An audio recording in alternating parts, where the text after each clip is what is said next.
Hello. We are doing the psychology of Harry Potter with Alex Powers, Carly Woodard, and Brandon Langman. The iconic book and movie series Harry Potter is about much more than a boy with magical powers. It's about the horrors of the battle, the pain of loss, and most importantly, the emotional scars caused by prolonged trauma. Harry James Potter is the main character in the popular book and movie series Harry Potter. This is where we gathered our source material from.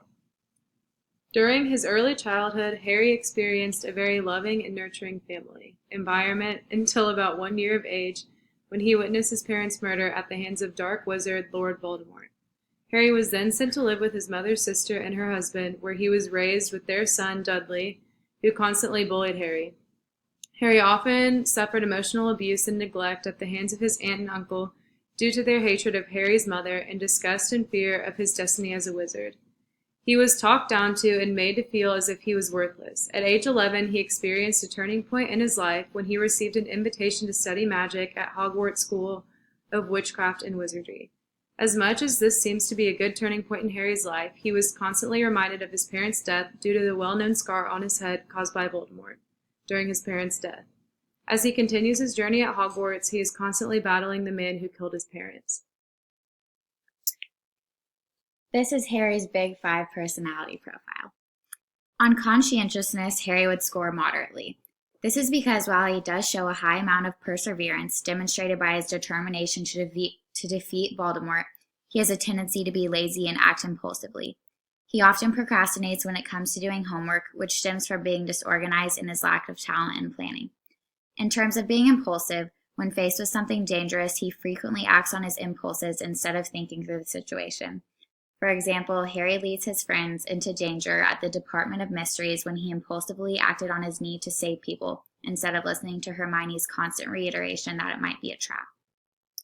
On extroversion, Harry would score low. Harry consistently shows that he is uncomfortable with being in the spotlight despite his fame and the attention that comes with it. For example, when Professor Lockhart calls attention to his fame, he is extremely embarrassed. Harry is also not extremely social. Although he doesn't shy away from people, he doesn't seek them out either.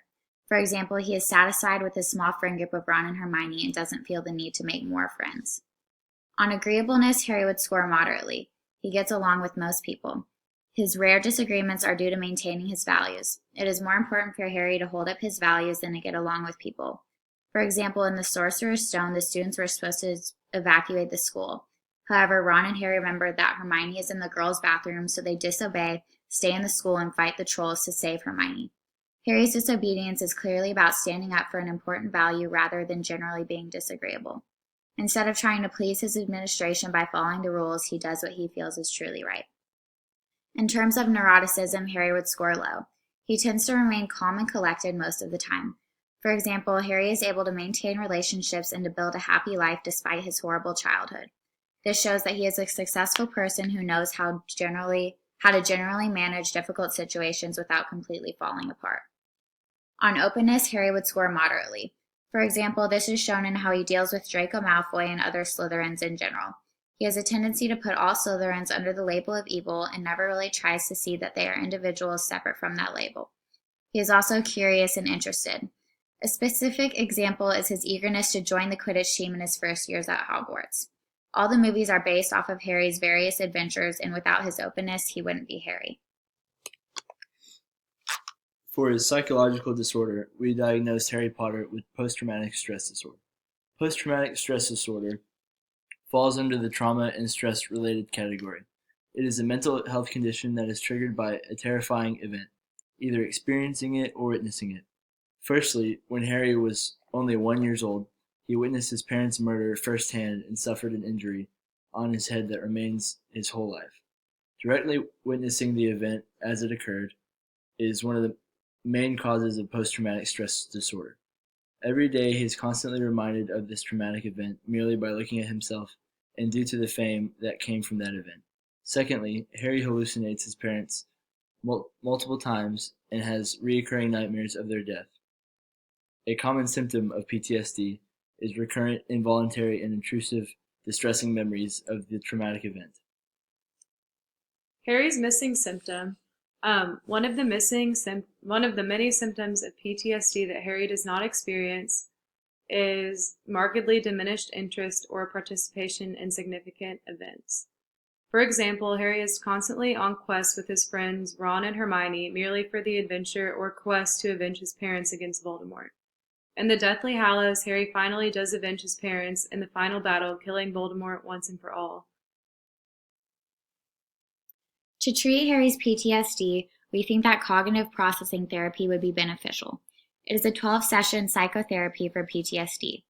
CPT teaches you how to evaluate and change the upsetting thoughts you have had since your trauma. By changing your thoughts, you can change how you feel.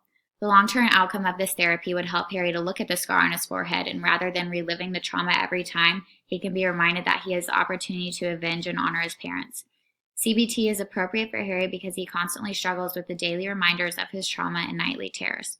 If he can simply look at things from a different perspective, he can be free from his disorder. Ethnically speaking, there is a low potential for risk.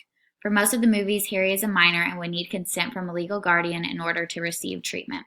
This will be difficult because his legal guardians treat him poorly and do not have his best interests at mind. Another ethical concern would be that if treatment is successful, it might change who Harry is. After treatment, he may no longer be inclined to fight the Dark Wizards. Since this is a fictional movie, the portrayal of this disorder isn't going to be 100% accurate. Harry demonstrates many symptoms of this disorder, but not the high extents. He is still able to contribute to society effectively despite his internal conditions. Harry's post-traumatic stress disorder is rooted in a high traumatic event, but he seems to have minor symptoms compared to most who have experienced such a traumatic event. Therefore, this isn't a completely accurate portrayal of PTSD. The portrayal of this disorder in Harry Potter influences how we think of psychological disorder in real life in many ways. Harry is able to conceal his emotions and his disorder from his close friends. This shows us that we need to be aware of others around us and what they could potentially be going through, even when it's not obvious. This could help us sympathize and understand certain actions of those around us because Harry is a popular character, his mainstream role helps to destigmatize mental disorders such as PTSD in our everyday life.